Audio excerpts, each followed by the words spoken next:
Being asked to talk about a vision for the future of education in something on the order of 7 minutes is somewhat intimidating, but I think much of the groundwork has been laid, and I share much of what my colleagues have said. Let me put it in the context of a brick and mortar university, which of course is not just bricks and mortar anymore.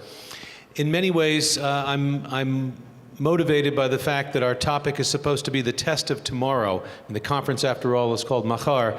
And Machar has both a literal and a figurative meaning. Literally, Machar means the day that comes after this one, tomorrow. But of course, it figuratively means the future. I'm motivated by that because the fact is the challenge that I believe that we face in universities today is that we are educating students for both meanings of Machar. We are, in fact, educating students for the day after they graduate, and we are also educating them for a future that is literally unforeseeable and unimaginable. That's not a cliche when we say unforeseeable or unimaginable. That's literally true. Who among us would pretend to say what the workplace will look like 10, 20, 30 years from now? When I tell my students that somewhere between my sophomore and senior year in high school, I went from having to use a slide rule in my first chemistry class to no one using a slide rule, because slide rules have become obsolete because the first HP calculators came online. First of all, of course, their question is, what's a slide rule? I tell them to go to a museum. They'll see what a slide rule is. But the point of the story, of course, is that if what I had learned in chemistry was how to use a slide rule, I would have learned nothing of value.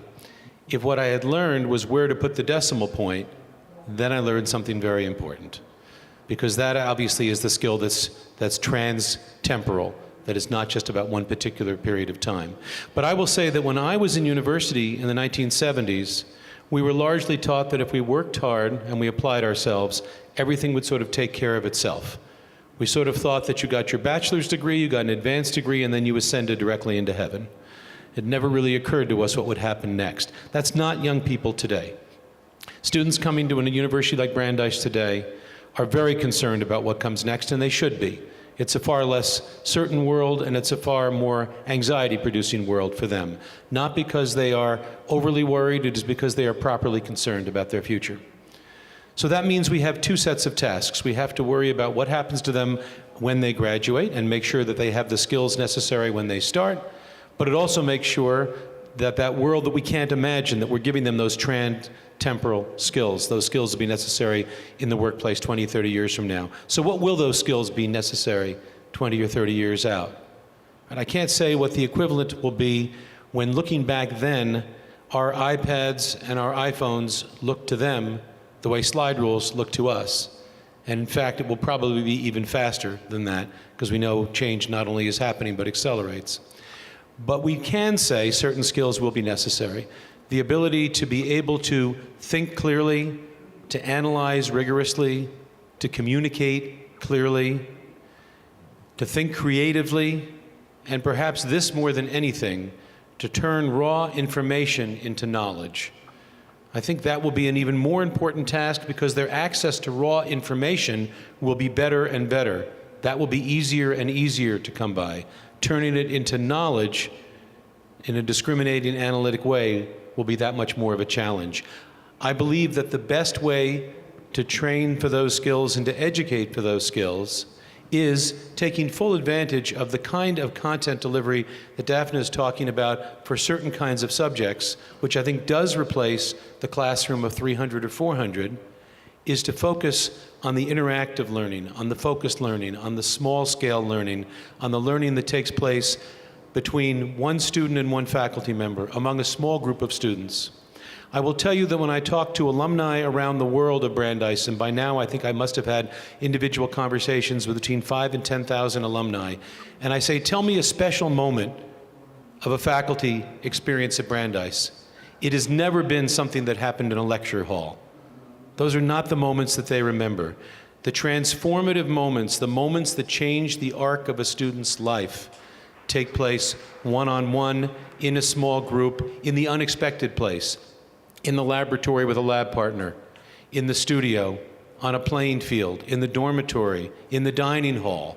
The places where real interactive learning, where challenging, where being pressed to express one's opinions remains. Now, the challenges that we face in doing this within the context of a liberal arts education are real.